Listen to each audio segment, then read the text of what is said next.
कि कायद आज़म मोहम्मद अली जिन्ना ने अलहदा पाकिस्तान की, अलहदा कंट्री की डिमांड क्यों की थी? हमारी गवर्नमेंट की ये पॉलिसी नहीं है कि हमने सिर्फ मुसलमानों को ऊपर उठाना है या दूसरों को तो आप कहीं पे साबित करेंगे कि इंडिया की गवर्नमेंट की यह पॉलिसी है कि पाकिस्तान को सॉरी कि मुसलमान को उन्होंने दबाना है? कहीं पे उन्होंने प्रॉपर लिखा हो कि जी यहाँ ये हमारी पॉलिसी है कि हम मुसलमान को दबाएंगे? इवन अब मैं आपको बता दूं कि वहाँ पे तो 4 दफ़ा मुसलमान प्रेसिडेंट बन चुका है, यहाँ पे तो वो भी कोई नहीं बना। तो क्या आज दोस्तों स्वागत है आपका एक और वीडियो में। और वंस अगेन आज की हमारी रिएक्शन वीडियो है जिसका टाइटल है why Jinnah demanded Pakistani girl reaction on India, my old video, please must do comment. और वंस अगेन वीडियो लिया गया है रियल एंटरटेनमेंट टीवी के शोएब चौधरी भाई की वॉइस। तो दोस्तों चलिए देखते हैं कि पाकिस्तान के लोग इसके ऊपर क्या ही राय रखते हैं। टीवी आज मैं जिस टॉपिक पर वीडियो बनाने जा रहा हूँ, आप लोगों ने बहुत सी डिमांड की मुझे कि इस टॉपिक पर वीडियो बनाएं कि वाई जिन्ना डिमांड पाकिस्तान, या फिर अलहदा कंट्री क्यों डिमांड की कायद आज़म मोहम्मद अली जिन्ना ने। पहले मैंने इस पे वीडियो बनाई, लेकिन वो मैंने कॉमन पब्लिक जो सी थी पाकिस्तान की, जो आम आवाम थे, आम शहरी थे, उनसे रिव्यू लिया। आज मैं यूनिवर्सिटी स्टूडेंट से इस बारे में रिव्यू लूँगा। वीडियो बहुत ज़बरदस्त होने वाली है, वीडियो को लास्ट तक देखिएगा और अपनी कमेंट सेक्शन में अपनी राय का इजहार ज़रूर करिएगा। सो चलते हैं वीडियो की तरफ और मिलते हैं वीडियो के बाद। अस्सलाम वालेकुम। वालेकुम सलाम। आपका नाम? मोहम्मद शहबाज। क्या करते हैं? मैं स्टडी करता हूँ। ज़बरदस्त। मेरा आज का टॉपिक यह है कि कायद आज़म मोहम्मद अली जिन्ना ने मुसलमानों के लिए एक अलहदा मुल्क की डिमांड की थी जो कि पाकिस्तान है। तो वो डिमांड क्यों की गई थी, आखिर क्या मसाइल थे तब? मेरा ख्याल है कि ये आजकल के दौर में ये सवाल ही बेसिकली गलत है। सवाल ये होना चाहिए कि जो डिमांड की गई थी, जिन बेसिस के ऊपर डिमांड की गई थी, क्या वो आज सच साबित हो रही है कि नहीं साबित हो रही, या जिन मैं इसी चीज़ पे आने लगा था, लेकिन आप बताएं। की गई थी डिमांड बेसिकली इसलिए की गई थी कि वहाँ पे हम जो बड़े सग़ीर एक इकट्ठा खित्ता था, वहाँ पे मुसलमानों ने 1001 साल हुकूमत की थी और हिंदू वहाँ पे हम एक नेशन रह रहे थे। वहाँ पे मुसलमान, हिंदू या सिख नहीं थे, वहाँ पे हिंदुस्तानी रह रहे थे, जो मुसलमान भी थे, जो सिख भी थे, जो हिंदू मिल के रह रहे। देखो तुम आगे कंटिन्यू करो, उसके पहले मैं बता दूं कि किसी ने राज नहीं करा था, आपने राज नहीं करा था। जो लोग आए थे मुगल, उन्होंने राज करा था। आप तो कन्वर्टेड हो, तो आपका राज करने का तो सवाल ही नहीं। मुसलमान होने से कोई राज तो करने लग नहीं जाएगा। अगर कोई 1000 साल पहले कोई अगर सच में मुस्लिम था, उसने राज अगर करा था, और 1000 के बाद में अगर कोई कन्वर्टेड आके बोलता है कि भाई हमने राज करा था, तो ये कहाँ का मतलब, कोई लॉजिक ही नहीं है। तो पहली चीज़ तो ये चीज़ गलत है, सरासर गलत है। हाँ, मुसलमानों का राज था, मुगल एम्पायर यहाँ पे थे, उसके बाद बहुत सारी चीज़ें थे, मतलब अलग अलग जो सल्तनत थी यहाँ पे थी, बिल्कुल थी।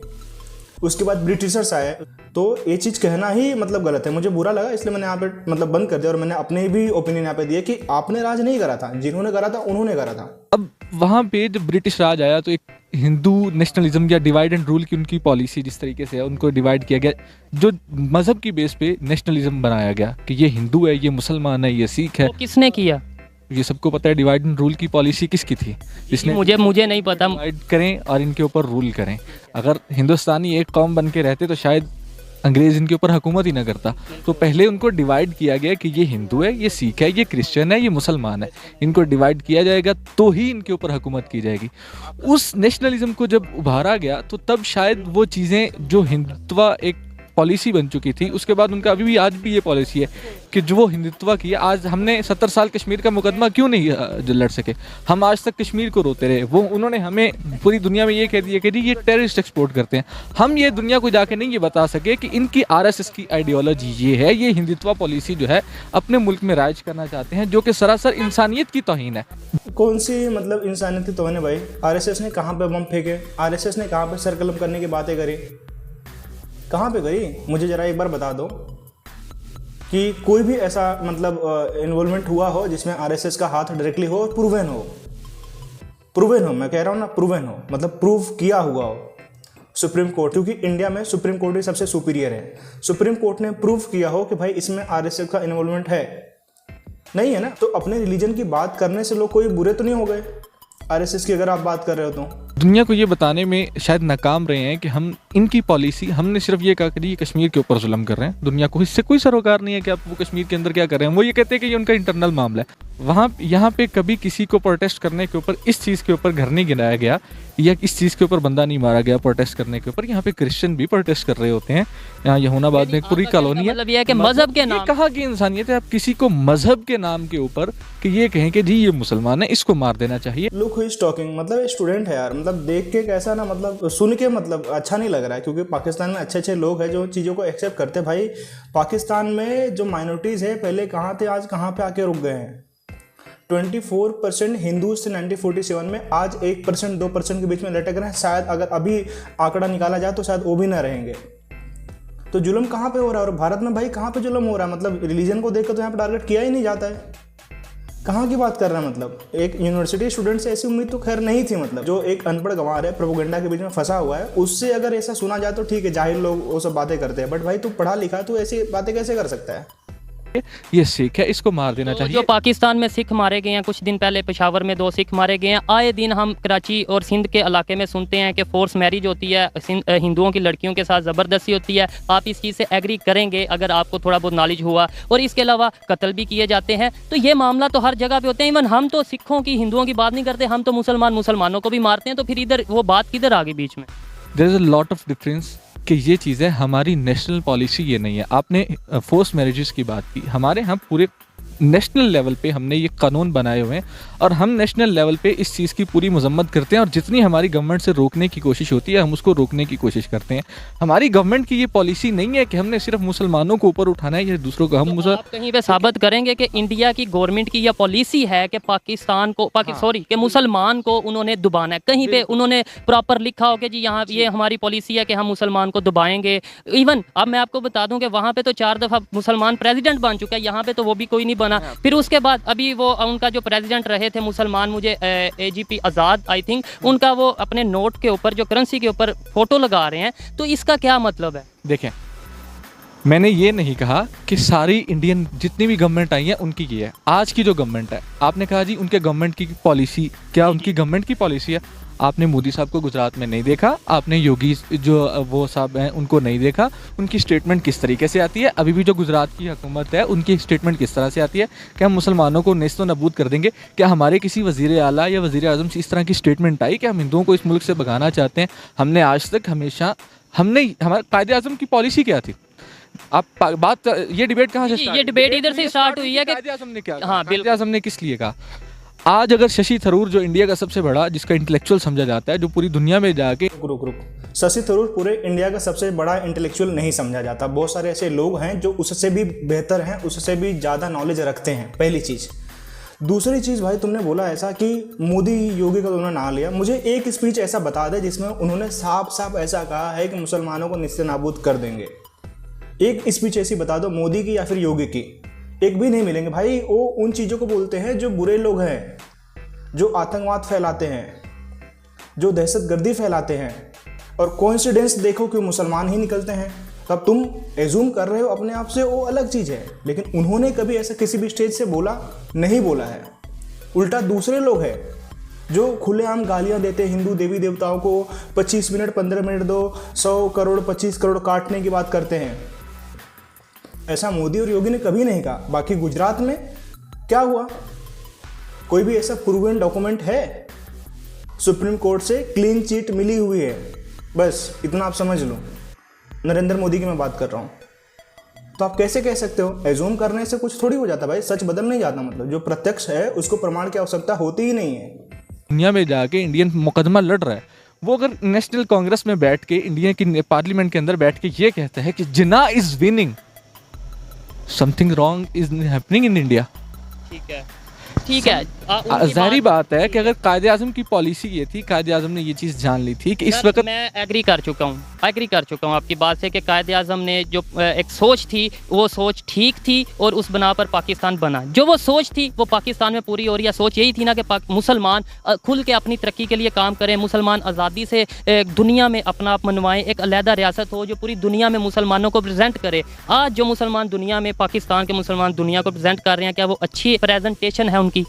कायदे, पहली बात तो ये है कि आप थोड़ा सा ज़रा नॉलेज को, मैं ये नहीं कह रहा बूस्ट करूं, बढ़ाऊं कि कायदे आज़म ने कभी भी, कायदे आज़म का ना तो इसको एक इस्लामी रियासत, हमारे यहाँ सिर्फ कायदे आज़म इसको इस्लामिक रियासत नहीं थे बनाने, बिल्कुल नहीं बनाना चाहते थे। कायदे पाकिस्तान का मतलब क्या है? पाकिस्तान का मतलब फलाही रियासत बनाना चाहते थे। तो फिर इसका मतलब वो जो कायदे आज़म बनाना चाहते थे वो नहीं बना, जो कायदे आज़म बनाना चाहते थे वो नहीं बना, बिल्कुल नहीं बना। हम ये मानते हैं, ये चीज़ एक्सेप्ट करते हैं। चीज़ ये है कि कायदे आज़म ने जो इस्लामी फलाही रियासत कही थी, उसमें से हमारे कुछ तबक़ात ऐसे हैं जो पसे पर्दा रह के हमारे मुल्क को हमेशा से कंट्रोल करते आए हैं।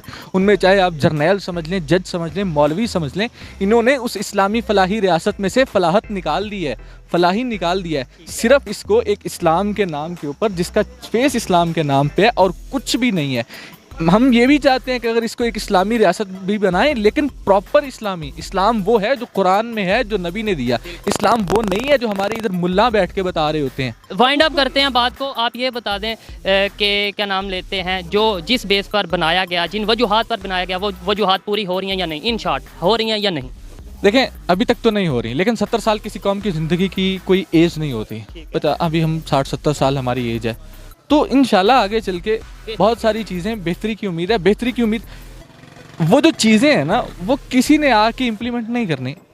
हमने पढ़ा है, हम स्टूडेंट्स हैं, हमारे ऊपर तक जो पहुंची है, हमने देखना है कि कायदे आज़म की पॉलिसी क्या थी, कायदे आज़म के उसूल क्या थे, इस्लाम के उसूल क्या थे, इस्लाम हमें क्या कहता है कि एक अच्छी रियासत बनाने के लिए हमने क्या करना है, ना कि ये थोप दिया जाए कि ये इस्लामी है। ठीक है, बहुत शुक्रिया। लास्ट में जाते थे भाई ने कहा कि हम स्टूडेंट है, हम अच्छी रियासत बनाएंगे, फलाना ढिमका। भाई तू पहले एक बार फिर से पढ़ ले, मदरसे से पढ़ा हुआ तू लग रहा है, एकदम पूरा मदरसे से पढ़ा हुआ है और वही ज्ञान लेके तू आगे बढ़ रहा है।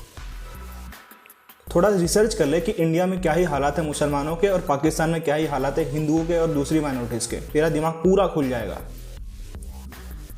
वालेकुम अस्सलाम। आपका नाम? मरियम अरशद। मरियम अरशद, क्या करती हैं? मैं एमफिल कर रही हूँ सोशियोलॉजी में, पीयू से एमफिल सोशियोलॉजी। ज़बरदस्त। मेरा आज का टॉपिक ये है कि कायदे आज़म मोहम्मद अली जिन्ना ने अलहदा पाकिस्तान की, अलहदा कंट्री की डिमांड क्यों की थी?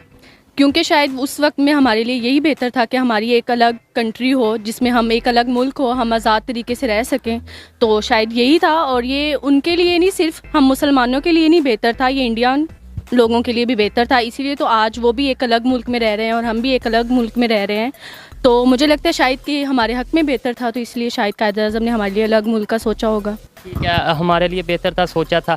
सोचा क्या था, मतलब वो बताएं कि क्या बेहतर था जो उन्होंने तब नहीं था मिल रहा मुसलमानों को, अब मिल रहा है? आज़ादी सबसे बड़ी चीज़ उनको था कि हम एक ऐसी मतलब स्टेट में रहें जहाँ पे हम आज़ाद होकर घूमें, हम किसी की गुलामी ना करें। तो इंडिया के जो मुसलमान हैं जो अभी इंडिया में रह रहे हैं, वो आज़ाद नहीं है, वो आज़ादी से नहीं घूमते? भी आज़ाद हैं, क्योंकि उनका भी ये एम था कि हम भी एक अलग कंट्री में जाएं। क्योंकि अगर आज वो अलग कंट्री में ना होते तो वो अपना इंडिपेंडेंस डे हमारी तरह ना मना रहे होते। तो क्योंकि उनकी भी ये थी कि हम, आपका कहने का मतलब है उनकी भी यही सोच थी, या वो भी यही चाहते थे कि मुसलमान जो अलहदा जाने चाहते हैं वो चले जाएं? जी, वो भी यही चाहते थे कि मतलब हमारी अंग्रेज़ों से वो भी आज़ादी चाहते थे, हम भी आज़ादी चाहते थे। तो इसीलिए हम एक अलग अलग स्टेट में जो थे वो चले गए। ठीक है, ये बताएं जिन वजूहात की बिना पर अलहदा पाकिस्तान बनाया गया, जी हम यहाँ पे तरक्की करेंगे, वहाँ पे हमें मुसलमानों के राइट नहीं मिल रहे, यही थी तब सोच।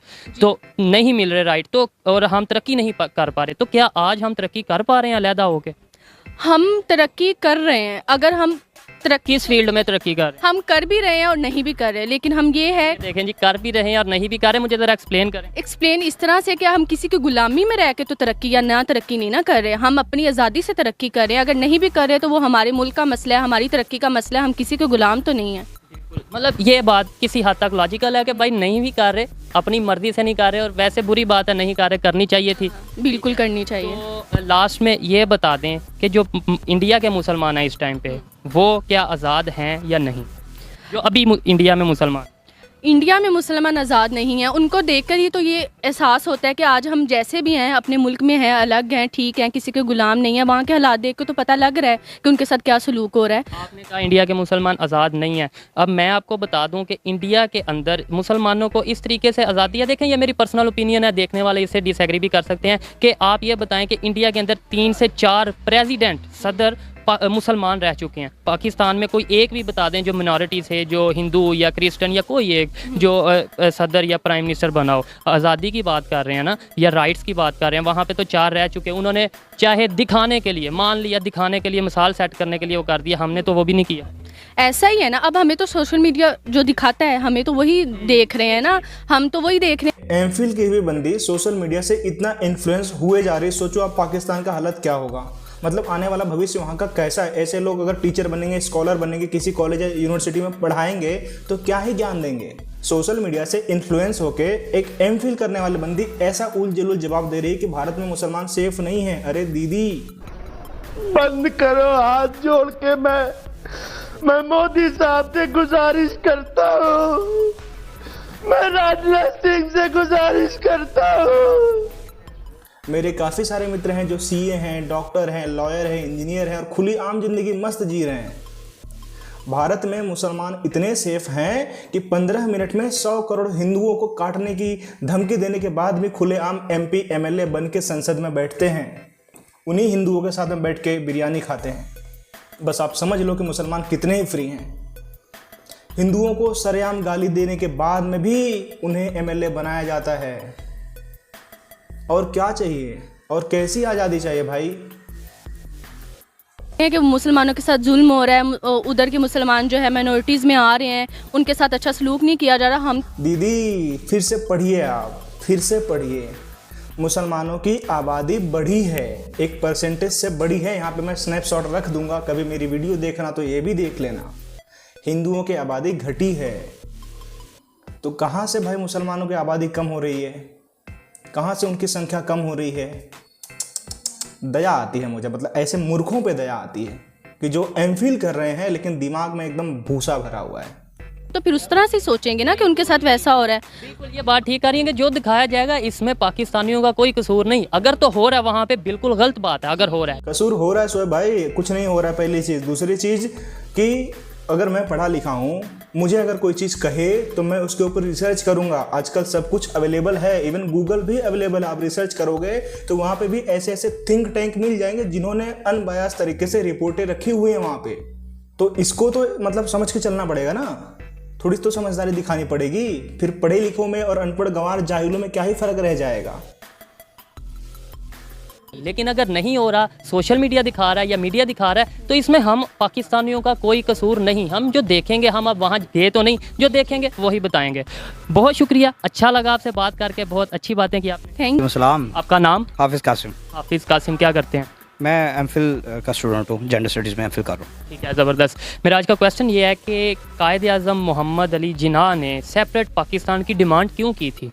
उस वक्त की जो सिचुएशन है वो उनके सामने थी, मद्देनज़र रखते हुए उन्होंने इस चीज़ के ऊपर जो ना फोकस करना शुरू किया था, इस चीज़ के ऊपर सोचना शुरू किया था कि जैसे कि यहाँ पे वो हिंदू भी थे, सिख भी थे, मुस्लिम्स भी थे। पाकिस्तान, ये जो अभी पाकिस्तान का एरिया उधर की बात कर रहे हैं? नहीं, पाकिस्तान बनने से पहले की बात कर रहा हूँ, कायद आज़म के दौर की बात कर रहा हूँ। आपने ये पूछा ना नहीं, आपने ये बोला ना कि यहाँ पर भी हिंदू थे। जी बिल्कुल, यहाँ की बात कर रहा हूँ कि हिंदू भी थे, सिख भी थे और मुस्लिम भी थे। और मेरे दादा परदादा लोग बताते हैं इन चीज़ों को कि बहुत सारी लड़ाइयाँ होती रहती थी, बहुत सारे इश्यूज़ होते रहते थे, जैसे गाय ज़िबा करने के ऊपर, मस्जिदों के ऊपर। आए दिन कोई ना कोई, कभी मंदिरों के ऊपर प्रॉब्लम हो रही है, कभी मसाजिद के ऊपर हो रही है, कभी गुरुद्वारों के ऊपर हो रही है। तो इस तरह के इश्यूज़ चलते रहते थे। तो इनका जो सोल्यूशन उन्होंने जो बेस्ट ढूंढा था कि जहाँ मुस्लिम मेजॉरिटी है वहाँ पे कम से कम जो ना वो बाउंड्री पाकिस्तान मुसलमानों की गवर्नमेंट होनी चाहिए। तो वो एक आइडिया उन्होंने दिया और उसकी सबसे बड़ी रीज़न ये थी कि हिंदू और मुस्लिम्स का टोटली जो रवायात हैं, जो उनके रस्म व रवाज हैं, जो उनकी कल्चर है, वो सारा डिफरेंट है, टोटली डिफरेंट है।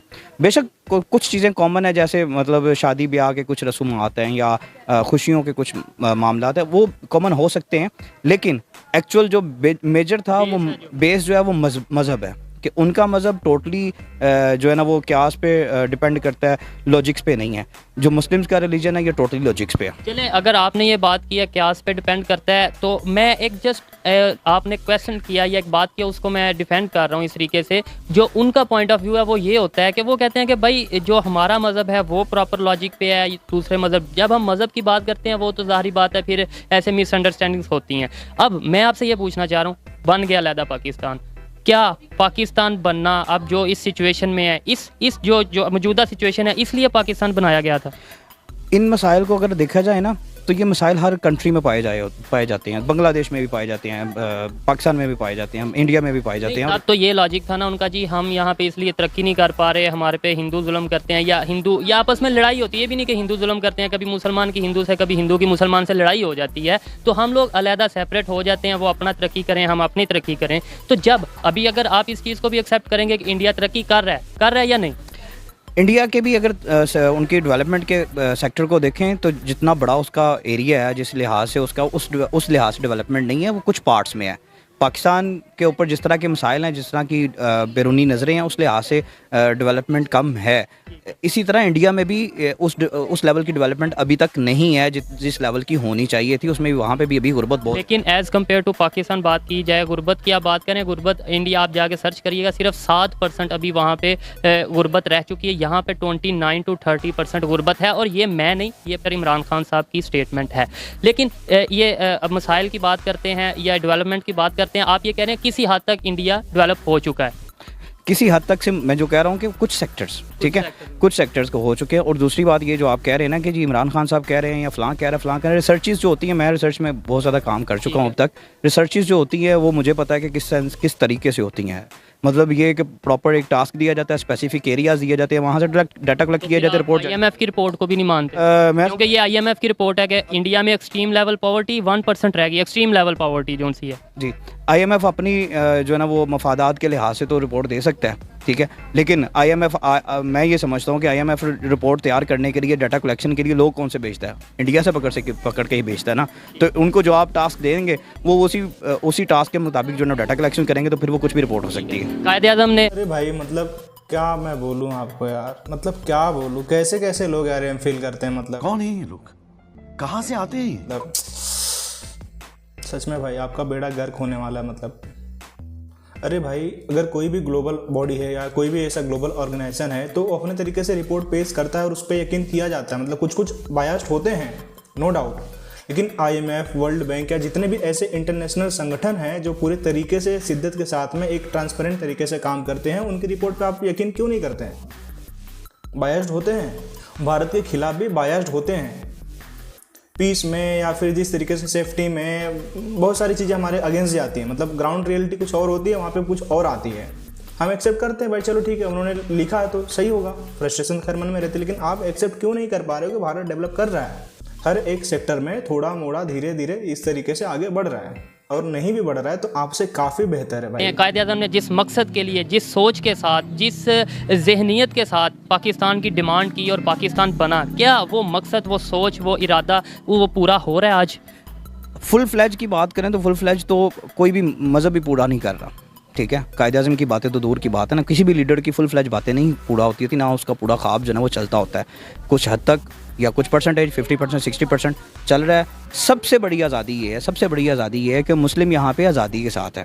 मुसलमान इंडिया में आज़ादी के साथ नहीं है, बिल्कुल। अगर आपके ये सिचुएशन सामने है इस वक्त, जो हालात चल रहे हैं कि जिस तरह की पिक्चर्स, जिस तरह की वीडियोस आपने देखी होंगी, मीडिया पे नहीं आ रही तो सोशल मीडिया के थ्रू आ रही हैं। सोशल मीडिया पे मैं वही बात करना चाह रहा हूँ कि नूरपुर शर्मा का जो वाक़या हुआ, ठीक है, उसके ऊपर पाकिस्तान में शायद उतना एहतजाज नहीं हुआ जितना इंडिया में हुआ। और अगर इंडिया में मुसलमानों को राइट्स ना मिल रहे होते तो आपको लगता है कि वो इस तरीके से एहतजाज कर पाते? मतलब उनकी गवर्नमेंट इतनी कमज़ोर है कि वो 20 करोड़ 22 करोड़ मुसलमानों को कंट्रोल ना कर पाती?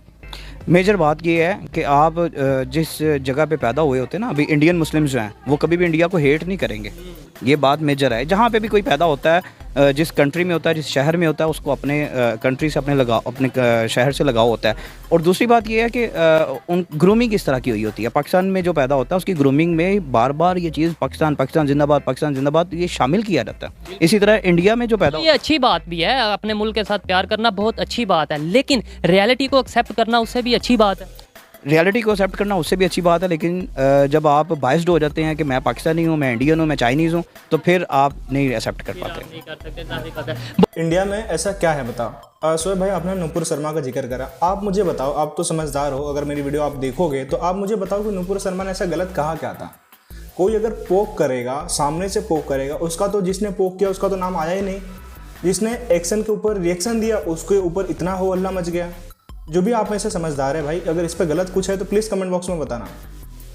इतने सारे इंसिडेंट होते हैं, हिंसा किसी भी तरीके से जायज़ नहीं, चाहे वो किसी के साथ में भी हो, किसी भी रिलीजन का हो, किसी भी दीन का हो, किसी भी मजहब का, किसी भी जाति का हो, हिंसा बिल्कुल भी भाई एक्सेप्टेबल नहीं है। ह्यूमन हिस्ट्री में हिंसा का कोई स्थान है ही नहीं। रही बात नूपुर शर्मा की आई है, तो आप लोग इस पर क्या सोचते हो? प्लीज़ कमेंट बॉक्स में एक बार जरूर बताना कि नूपुर शर्मा सही थी कि गलत थी। बहुत शुक्रिया। अस्सलाम वालेकुम। वालेकुम सलाम। आपका नाम? जी आमिर। आमिर साहब क्या करते हैं? सर मैं स्टूडेंट हूँ। स्टूडेंट हैं, ज़बरदस्त। मेरा आज का क्वेश्चन ये है कि कायदे आज़म मोहम्मद अली जिन्ना, उन्होंने पाकिस्तान अलहदा बना, मतलब अलहदा कंट्री की डिमांड क्यों की थी? सर बेसिकली जो बात की जाए तो कायद आज़म ने एक अच्छा अपने मुल्क के लिए नाम रोशन करके गया, क्योंकि मुल्क के लिए या मुसलमानों के लिए? तब तो मुल्क था ही नहीं। वैसे ही तो ऑलरेडी हमारा कंट्री पाकिस्तान मुसलमानों का ममालिक है। वैसे कायद आज़म ने अच्छी मतलब कि आज़ादी एक खुद मुख्तियारी मतलब कि अलहदा पाकिस्तान को छोड़ के गया था। खुद पाकिस्तान खुद मुख्तियार है? आपने बोला कि पाकिस्तान की खुद मुख्तारी के लिए डिमांड की थी कि मुसलमान यहाँ खुद मुख्तारी से रहें। अभी भी हम तो अमेरिका के साथ मतलब खुद मुख्तारी के साथ काम नहीं करते, खुद मुख्तारी के साथ काम नहीं करते सर। अभी कायद आज़म ने जो पाकिस्तान पहले इंडिया के साथ कटे थे तो गांधी थे, गांधी के साथ मुज़ाकरात किए थे, जो भी अपने टेनर में उसने किए थे अच्छे किए थे, लेकिन मुसलमानों की भलाई के लिए किए थे, फलाह बहबूद के लिए जो भी अपने सोचा है उसके जो ट्रेजेडी को सलाम पेश करते हैं कायद आज़म को। इस बात में तो कोई शक ही नहीं कि कायद आज़म ने जो किया अपने तौर पे बेहतर, मुसलमानों के लिए बेहतर ही किया। लेकिन मेरा क्वेश्चन ये है, क्यों, क्या वजूहात थी जिन वजूहात की बिना पर उन्हें करना पड़ा? सर उसको बेसिकली बताएं कि ये पाकिस्तान का मतलब क्या है? इस्लामिक रिपब्लिक ऑफ पाकिस्तान पाक धरती है नाम से जाना जाता है। देखो पाक यहाँ पे अभी जो काम चल रहे हैं वो जो आप बोल रहे हैं पाकिस्तान की बुनियाद क्या, वो कलमे की बुनियाद है। तो जो हम काम हमारा जो अगर इकॉनमी का सिस्टम है वो भी सूद पे डिपेंड करता है। इसके अलावा हमारे जो सज़ाएं हैं, किसी भी जुर्म की सज़ा वो भी इस्लामिक तौर पे नहीं दी जाती। तो हम तो इस्लाम के मुताबिक चल ही नहीं रहे, तो फिर क्या वजह? ये पॉइंट आपने बिल्कुल कही, वही सिस्टम जो पहले चल रहे थे वही अभी नहीं चल रहा। फ़ायदा क्या हुआ? बिल्कुल देखो, हम इस चीज़ को रूल और रेगुलेशन को फॉलो करते हुए कि इस्लामी मूवी वगैरह कोई चीज़ मतलब कि इंडियन की मूवी हम मुसलमान हैं, गैर मुस्लिम की वजह जो भी है मूवीज़ वगैरह देखते हैं उसमें से ऐसे मतलब नशरियात वीडियोज़ वगैरह देखते हैं, क्योंकि वो हमारा इस्लामी रियासत वही नहीं रहा जो बेसिकली जो पुराने ज़माने में थे वो भी बिल्कुल हमारा सेटिस्फाई के साथ रहा। सर यही चीज़ आज के ये एक मुसलमान ये सूद पे दे रहे हैं कि कंपनी वाले खुद भी हमें सूद पे दे रहे हैं। जो भी देखो मिसाल के तौर पर हम जायज़ कैश यूज़ कर रहे हैं, उसमें से हम लोन ले रहे हैं, लोन में से हमें भी ये सूद का पैसा देना पड़ता है सर, लोन ले रहे हैं। ऐसे ही सर सबको पता है कि पाकिस्तान में यार मुसलमान सूद लेना किसी को देना हराम है। ठीक है, अच्छा मुझे ये बताएं कि कायद आज़म ने पाकिस्तान के मुसलमानों के फ़ायदे के लिए अलहदा मुल्क की डिमांड की, तो अभी मुसलमान क्या खुद मुख्तार हैं? क्या मुसलमान आज़ादी से रह रहे हैं? नहीं, बेसिकली वैसे नहीं रह रहे हैं, आज़ादी से नहीं रह रहे हैं, क्योंकि इंडिया में भी मुसलमान हैं, वो भी यही चाहते हैं कि हम मुसलमान हैं, हम खुद मुख्तार नहीं रह रहे हैं।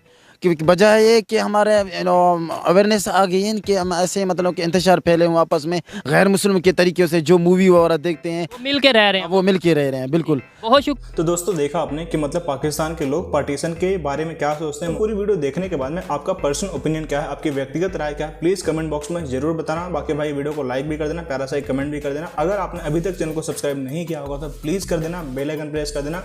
बहुत सारी वीडियोज़ मैं यहाँ पे लाते रहता हूँ। बाकी जाते जाते मैं इतना आपसे जरूर पूछना चाहूँगा कि अंग्रेजों से आज़ाद होने के बाद में इंडिया और पाकिस्तान का पार्टीशन दोनों अलग अलग कंट्री क्यों ही बने।